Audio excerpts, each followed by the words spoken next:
Ang intense ng mga kaganapan ngayon sa abot kamay na pangarap sapagkat may mangyayaring trahedya kay Giselle habang papunta nga sana ito sa anak niyang si Justin. Dito nga ay agad na makokonsensya si Justin dahil sa mangyayaring aksidente sa kanyang inang si Giselle, kaya naman ay agad niya itong pupuntahan.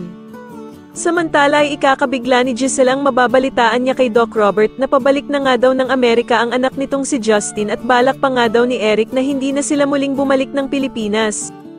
Kaya naman ay magagalit siya sa kapatid niyang si Doc Robert dahil sa hindi daw ito agad sinabi sa kanya, subalit sasabihan siya nito na masakit man nga daw ay kailangan niyang tanggapin na ayaw talaga siyang makita ng kanyang anak na si Justin. Samantala sa kalagitnaan ng pagtatalo nilang magkapatid ay makakarinig ng good news si Giselle dahil sa tatawag sa kanya si Annalyn para sabihing mag-uumpisa na ang children's party at naroroon pa nga daw ang anak niyang si Justin.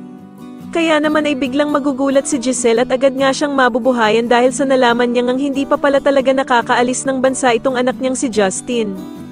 Sa kabilang banda naman matapos ngang tanungin ni Doc Luke si Annalyn kung babalik na din daw ba ito ng Apex, ay bigla namang makikisingit sa usapan si Doc Lyndon at sasabihin nga nito na hindi pa daw maaaring bumalik si Annalyn ng Apex. Samantala habang papunta naman si Giselle sa anak niyang si Justin ay meron namang mangyayaring trahedya sa kanya.